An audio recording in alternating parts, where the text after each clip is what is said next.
berbagai tujuan, tentunya yang mengarah kepada kesejahteraan. Puluhan mahasiswa berprestasi tingkat nasional dan internasional dari berbagai fakultas di Universitas Bosowa ditampilkan dalam acara prosesi penyambutan maba di Balai Sidang 45 Unibos Senin pagi. Para mahasiswa berprestasi ini diberi piagam penghargaan dari kampus oleh pendiri Bosowa Group, Ahsan Mahmud. Pada kesempatan ini, Ahsan Mahmud meminta para mahasiswa untuk terus mengembangkan dirinya dalam bidang yang diminati. Ahsan lantas menjanjikan beasiswa apresiasi bagi mahasiswa dan alumni yang berhasil meraih prestasi dan mengharumkan nama Unibos. Yang berprestasi itu pasti kita, tapi saya harus diskusi dengan Pak Rektor. Kenapa? Itu wilayah kebijakan Pak Rektor. Saya harus bicara Pak Rektor, tapi kalau prestasi itu wilayah yayasan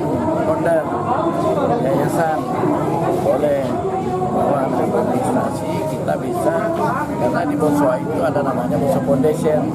Bosowa Foundation membiayai anak-anak yang mempunyai prestasi.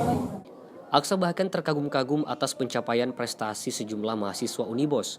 Ia tak menyangka banyak mahasiswa Unibos yang mampu menembus lomba-lomba skala internasional hingga meraih gelar juara. Mardiantola Hamid, Celebes TV. Cara tidak hormat sebagai mahasiswa.